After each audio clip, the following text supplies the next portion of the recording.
Hello everyone, कैसे हैं आप सभी। आई होप सभी बहुत अच्छे होंगे और मेरे से बहुत ज़्यादा गुस्सा होंगे, क्योंकि मैं ये जो वीडियो बना रहा हूँ बहुत दिनों के बाद मैं बना रहा हूँ। आपकी ईमेल्स कमेंट थे ऐसे कि हाँ मुझे अब वीडियो बनानी चाहिए, बट एक्चुअली मैं किसी काम में फंसा हुआ था। मेरे सिलेक्शन फेज 11 का डीवी था दिल्ली में, तो वो सर्टिफिकेट लेके मैं गया था। दूसरा क्या कि मेरा घर का काम स्टार्ट हो गया है, तो मेरा घर बन रहा है, तो उसमें भी थोड़ा बहुत टाइम जा रहा है। तीसरा, हेल्थ इश्यूज भी मुझे रह रहे हैं जिसकी वजह से मैं वीडियो बना नहीं पा रहा था। अभी भी मेरा गला पूरा ख़राब है, बट मुझे लगा कि नहीं यार, मैंने आप लोगों से प्रॉमिस किया है कि सब्जेक्ट वाइज वीडियो आएगी तो आएगी। तो ये है रीजनिंग की स्ट्रेटेजी। रीजनिंग एक बहुत ही अंडररेटेड सब्जेक्ट, क्यों अंडररेटेड सब्जेक्ट है इस बात को आप समझिए। ये बेचारा बहुत अच्छा एकदम आशिक की तरह, अगर आप इसे 2 घंटे पढ़ोगे ना तो 2 घंटे में ही ये अपना रिजल्ट देना स्टार्ट कर देगा। बट ये है क्या ना कि ये बहुत इजीली 50 में 50 मार्क्स लाया जा सकता है, जिसके वजह से ना लोग इसकी कम वैल्यू करते हैं। बट ये है बहुत वफादार। अगर आप इसे एक बार कंप्लीट कर लोगे तो इसके मार्क्स घटेंगे नहीं, और सभी सब्जेक्ट के मार्क्स घटेंगे, बट एक बार अगर आपने इसे तसल्ली से कर दिया तो इसके मार्क्स कभी नहीं घटेंगे। इसीलिए मैं इसे बहुत अंडररेटेड और वफादार सेक्शन बोलता हूँ। दूसरा, ये सेवियर भी है। अब ये सेवियर कैसे है कि एग्जाम्पल के तौर पे अगर आपका कोई सेक्शन वीक है, उस सेक्शन में यह आपको बहुत हेल्प करेगा मैचअप करने के लिए। 50 में 50 आप स्कोर कर लीजिए। देन अगर आपके जीएस में कम मार्क्स भी रहते हैं तो इसमें 50 में 50 स्कोर करने की वजह से आप उसको ओवरकम कर लीजिएगा। तो ये बहुत इजी तो नहीं कह सकता हूँ, बट बहुत प्रैक्टिस डिमांडिंग सब्जेक्ट है, जिसमें हम बहुत इजीली स्कोर कर सकते हैं 50 आउट ऑफ 50। कुछ पॉइंट्स हैं जिन पे हमें ध्यान रखना है, जिसके बारे में हम लोग चर्चा करेंगे। सबसे पहले तो इस वीडियो में मैं बताऊंगा कि हम लोग कहाँ से इजीली इसको कंप्लीट कर सके, इसके थ्योरी चैप्टर को। दूसरा, जो सबसे इंपॉर्टेंट पार्ट है, इसको अटेम्प्टिंग अप्रोच क्या होनी चाहिए, जो ये एज ए मेरा हेल्पर की तरह, एज ए सेवियर की तरह हमारे लिए वर्क करे, उस पर हम लोग बहुत डिटेल्स में बात करेंगे। तो चलिए आते हैं। सबसे पहले तो क्या कि रीजनिंग, इसमें थ्योरी कहाँ से पढ़ना है, प्रैक्टिस कैसे करना है और मॉक कैसे देना है, उसको हम लोग एक एक करके समझेंगे। ये एक बुक का ग्राफ है। इस बुक में लगभग 25,000 एसएससी के जो एग्ज़ाम हुए हैं उनके क्वेश्चंस को, 25,000 क्वेश्चंस को एनालाइज करके ये चार्ट बनाया गया है। इसको आप ध्यान से समझिए तो आप एक पाओगे कि कुछ चैप्टर्स ऐसे हैं जो 50% से लगभग 50% सेक्शन के मार्क्स वो अकेले ही लेके आ रहे हैं, और बहुत सारे चैप्टर ऐसे हैं जिसमें बाकी के क्वेश्चंस आते हैं। इन इम्पॉर्टेंट चैप्टर में आप देखोगे तो एनोलॉजी है, कोडिंग डिकोडिंग है, क्लासिफिकेशन है, सीरीज कंपाइलेशन है। और ये चार ही चैप्टर, ये 5 चैप्टर ही अच्छे खासे मार्क्स कंटेंट करते हैं, और यही चैप्टर्स में भी हम लोग फंसने के चांसेस ज़्यादा रहते हैं। वहीं अगर हम बात करें और सभी चैप्टर्स की, जैसे अगर हम बात करते हैं मिसिंग नंबर्स की, तो इसके भी है कंटेंट है और ये फंसने के बहुत चांसेस रहते हैं। देन मैथमेटिकल ऑपरेशन, ये भी एक बहुत इंपॉर्टेंट चैप्टर है, इसके भी अच्छे खासे मार्क्स पूछे गए, अच्छे खासे क्वेश्चन पूछे गए सभी एग्जाम्स में। ये ग्राफ देख के आप समझ सकते हैं क्या कि किस चैप्टर को हमें पहले करना चाहिए और किस चैप्टर को बाद में करना चाहिए। उसके बाद देखिए, आप इस ग्राफ से और अच्छे से इस चीज़ को समझ सकते हैं कि जैसे एनालॉजी है, ये सबसे ज़्यादा पूछा गया है। ये जो स्टार्टिंग के 3 चैप्टर हैं इन्हें हमें पहले ख़त्म करना है। इसे ख़त्म करने से क्या होगा कि हम एक अच्छा खासा स्कोर करने लगेंगे रीजनिंग में, और हमारे मॉक में परसेंटाइल भी अच्छे होने लगेंगे। अगर हम बात करें जैसे कैलेंडर के, तो अभी तक 41 क्वेश्चन ही पूछे गए हैं, इसे हम बाद में भी पढ़ सकते हैं। वहीं बात करें हम problem based on the diagram, ये 29 भी हालांकि बहुत इजी होते हैं, पर ये भी बहुत कम पूछे गए हैं। तो इस तरीके से हम ये समझ सकते हैं कि हमें कौन कौन से पहले पढ़ने हैं। जैसे अगर मैं यहाँ पे बात करूँ तो analogy, coding decoding, classification, series compilation, mathematical operation, then formation of divisions of figures, इनको हमें पहले कंप्लीट करना है, बाद में जो भी आएंगे उसको चैप्टर वाइज हम लोग कंप्लीट कर लेंगे। अब ये कहाँ से कंप्लीट करने हैं उसको समझने से पहले एक और चीज़ समझना है कि ये जो चैप्टर है, इस इन पे ध्यान मत दीजिए। ये जो चैप्टर है उस चैप्टर में से किस लेवल का क्वेश्चन पूछा गया उसे भी समझते हैं। ये लेवल चेंज हो सकता है, ये अलग हो सकता है आगे के एग्जाम से, बट अभी तक का ट्रेंड ऐसा चला है कि एनोलॉजी के क्वेश्चंस इजी से मॉडरेट पूछे गए हैं। ब्लड रिलेशन के इजी क्वेश्चन पूछेगा, और आप कुछ क्वेश्चंस ऐसे आते हैं ब्लड रिलेशन में किसी किसी शिफ्ट में जिसमें कोडेड रिलेशन रहता है, तो वो थोड़ा सा मॉडरेटेड की ओर चला जाता है, बट हम उसको इजीली टैकल कर सकते हैं।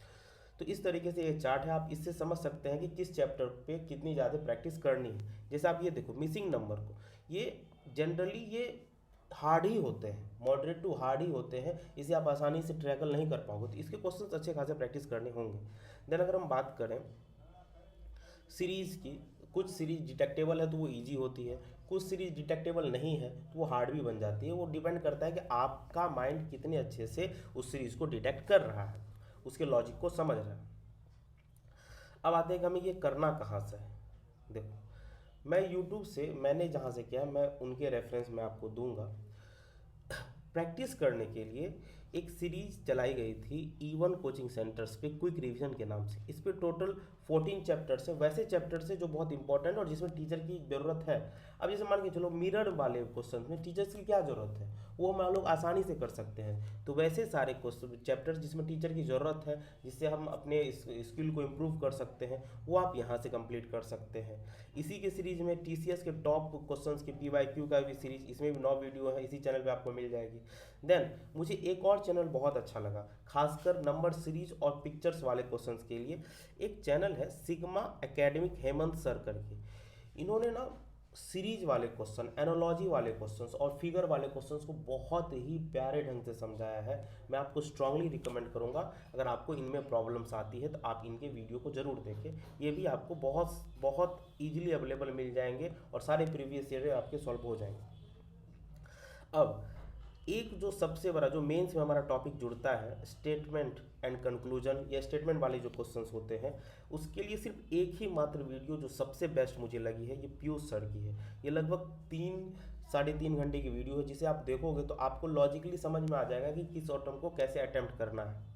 इसको प्रैक्टिस मैं आपको सजेस्ट करूंगा, पहले तो आप ये क्या करें कि टेक्स्ट बुक पे आपको इसके क्विजेज मिलेंगे, उसे लगा लें। देन आप ना जो रेलवे के एग्ज़ाम्स होते हैं RRB के, उसके प्रीवियस ईयर क्वेश्चंस को भी चैप्टर वाइज आप लगा सकते हैं, क्योंकि वो भी TCS ही कंडक्ट करता था। इससे आपके और भी अच्छे कॉन्सेप्ट की क्लैरिटी आएगी।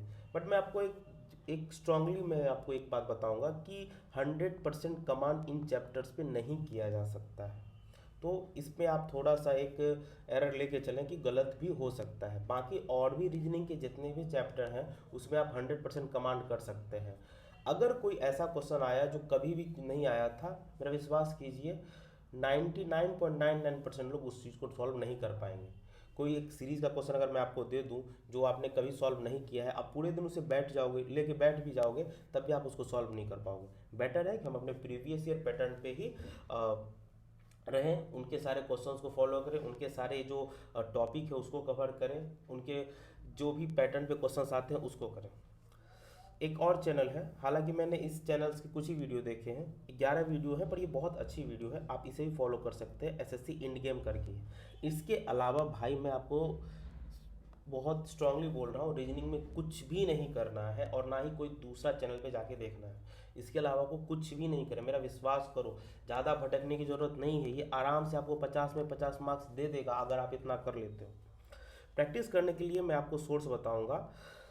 एक बुक आता है यूथ कंपटीशन टाइम का, ये 2025 का आपको दिखेगा, ये बुक आप सजेस्ट कर सकते हैं। मैं पिनेकल को सेकेंड में रेफरेंस करूंगा, प्रीफर करूंगा, फर्स्ट में इसे प्रीफर करूंगा। उसका रीज़न क्या है, इसमें ना chapter wise, type wise distribute किया गया है। जैसे आप ना मॉक में देते हो और मॉक में आपका कोई एक स्पेसिफिक पैटर्न का क्वेश्चन गलत हो गया है, तो आप यहाँ से जाके उस स्पेसिफिक पैटर्न के बहुत सारे क्वेश्चन प्रैक्टिस कर सकते हो और उसके सॉल्यूशन भी बहुत अच्छे दिए गए हैं। मैं आपको ये रिकमेंड करूँगा, क्योंकि मैंने 2024 की तैयारी में इसे ही मैंने बनाया था।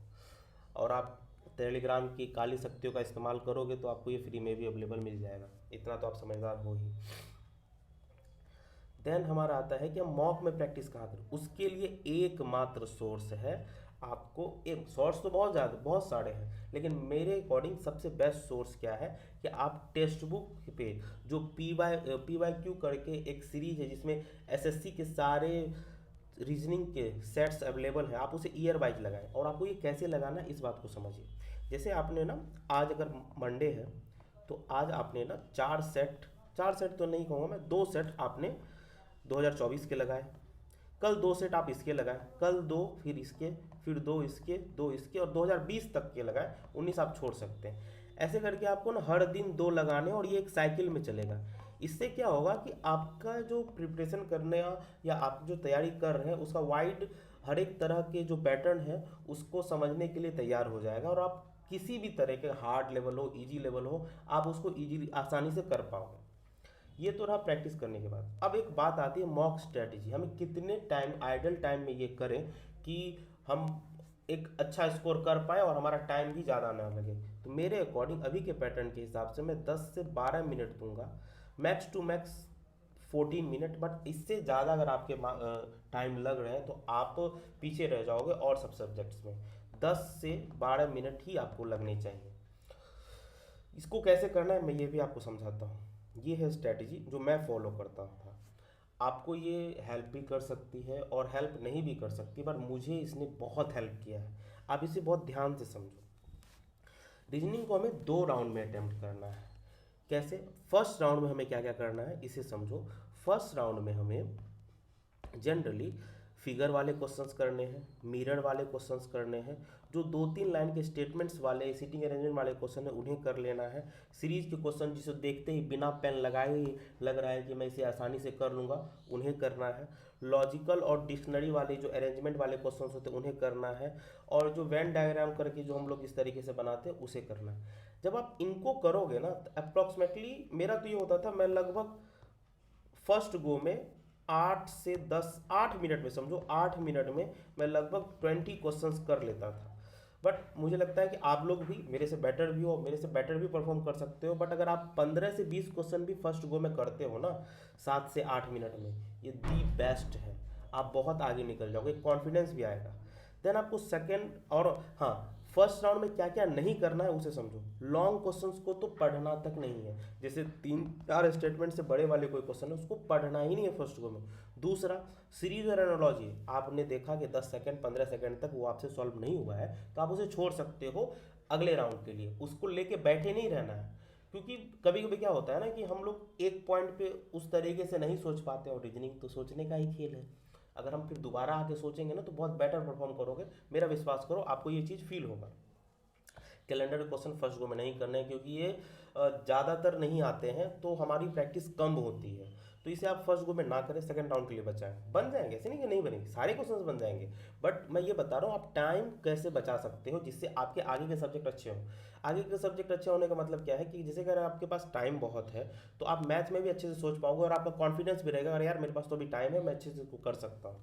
जब टाइम बीतने लगता है ना तो बहुत लोग नर्वस हो जाते होंगे, तो ये वाला सीन आपको रीजनिंग से ही हेल्प मिलेगा कि आपको टाइम ये बचाएगा। इसलिए मैं इसे सेवियर बोलता हूँ।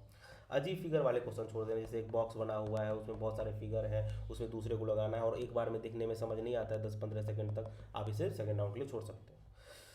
देन सेकेंड राउंड की बात करें तो सेकेंड राउंड में आपको क्या करना है, सबसे पहले तो सेकेंड राउंड आपको जब ये सारे सब्जेक्ट आप कंप्लीट कर लोगे तब आप सेकेंड राउंड पे आओगे। सेकेंड राउंड में आपको सबसे पहले लॉन्ग स्टेटमेंट्स के क्वेश्चन करने हैं, देन आपको एनालॉजी एंड सीरीज के क्वेश्चंस करने हैं। ऐसे करोगे ना तो आपको लगभग 23-24 क्वेश्चंस बन जाएंगे, 25 भी बन जाएंगे।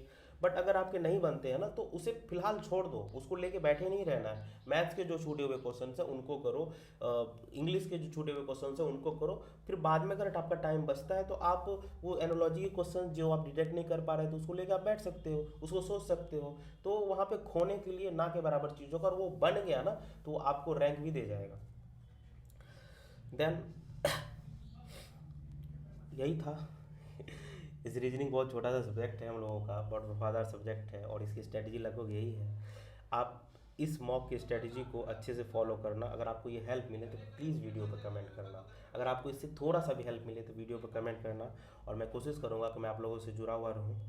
और इस सीरीज़ में मैंने अभी तक इंग्लिश की स्ट्रेटजी वीडियो, मैथ्स की स्ट्रेटजी वीडियो डाल रखी है। और हाँ, मैंने आप लोगों को बताया था कि हर एक वीक कम से कम 2 सेक्शन के, सेक्शन 1 के मॉक 2 रिपीटर्स को मैंने बताया था। उसके लिए ये वाली वीडियो देखो यार, मैंने इसमें जान लगा दिया था और इसमें व्यू भी बहुत अच्छे हैं और लिटरली बहुत लोगों का इससे फ़ायदा भी हुआ है। वैसे तो मैंने इंग्लिश में भी बहुत जान लगाया था, इसमें व्यू बहुत कम है। बट मैं सोचता हूँ कि यार इससे बेस्ट स्ट्रेटजी हो क्या सकता है। पर फिर भी अगर आपको ये अच्छी लगे तो आप शेयर करना। Thank you so much, bye.